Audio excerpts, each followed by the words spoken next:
Hello my brilliant home buyers and sellers, this is Frayal, and in today's video we are going to talk about market update for the Greater Toronto area for the month of August. We are also going to talk about what made it to the news, and at the end I'm going to do a quick review of what is being predicted for the fall market. So guys, let's get right into it.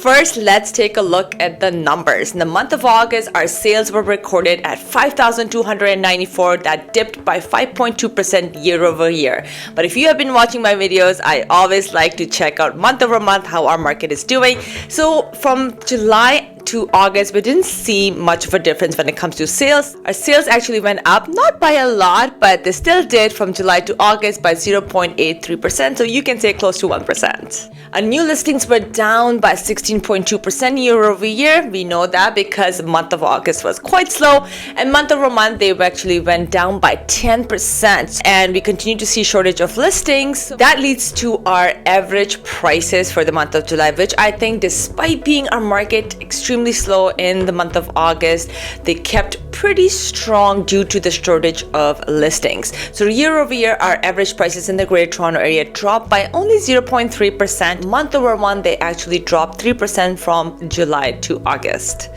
And now on average, it is taking about 20 to 28 days to sell a home. So I hope by now you as a buyer and seller understand that market has shifted and it's just taking longer for homes to sell. Buyers are being more cautious and sellers are still hoping to get those high prices, which is just not the case anymore. So concluding the numbers, we saw no difference in sales from July to August. New listings went down by 10% and average prices month over month went down by 3%. And months of inventory right now actually went up from 2.1 months to 2.2 months since July. So let's move on from numbers and see what made it to the news during the month of August. We all know that there's a lot of talk going on about building purpose-built affordable rentals. In fact, recently Olivia Chow, Mayor of Toronto, has mentioned that if the developers want help with building more rental affordable housing, then the city will step up and do the work by creating more revenue streams, such as more tax on luxury homes. So anywhere that's selling from 3 million and above, which now, by the way, has been approved as I am recording this video, increasing vacant home tax to 3%, which is still in the talks, and tax on non-residential spaces. But let's take a look at why don't developers want to help building more purposeful built affordable housing. So let's check out this recent article posted by Stories. Okay, so the article in front of me was published by Stories in August, and the title is what eliminating GST for rental projects could do for the housing prices.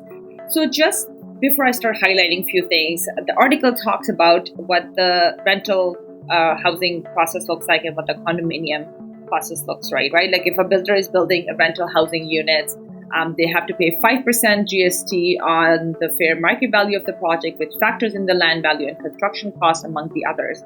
So let's say if you were to buy a land today and you complete it in the next 5 to 20 years, 5 to 10 years, let's say, then it costs you, in this case, let's say they're giving you an example that they completed today and it cost you 30 million to build it and the land value is 20 million. Now you have to pay 5% on the 50 million.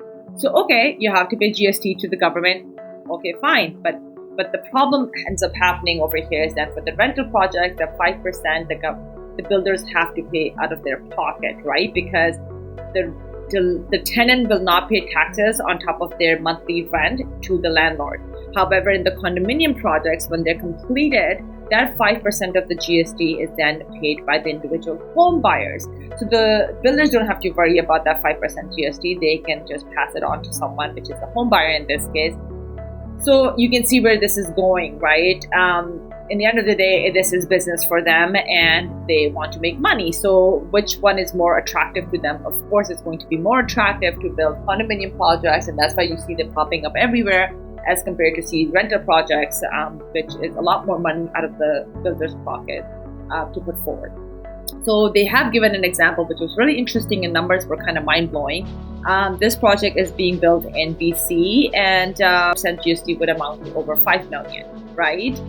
So of course you will think that builders are so they should have that much money. If they can afford to build $100 million project, then why can they build, why can they not pay that much GST? But that's just one part of the equation, right? You also have to keep in mind that they have to pay development cost charges, there are the other fees, taxes. So all in all, they're saying that for this project alone, which is a rental project, which should have 198 rental units, in BC is going to cost the builder $15 million before they even get the shovels into the ground.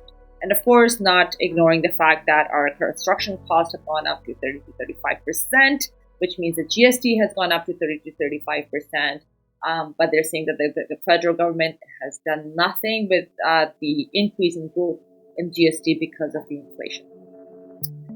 So it's just not an attractive option for the builders or developers to go the route of building more rental, right? So in the solution, they're saying that they should actually eliminate the GST, and then that way more builders will get into the rental market, or they're saying to at least reduce the GST, and so that way the builders will start looking into this option, and maybe that will help with our housing prices and the fact that we don't have enough of our affordable rental housing anywhere. According to a recent study done by City Howe Institute and University of Toronto, Toronto Real Estate Board has mentioned that by increasing the municipal land transfer tax actually reduces housing supply by 16% a year.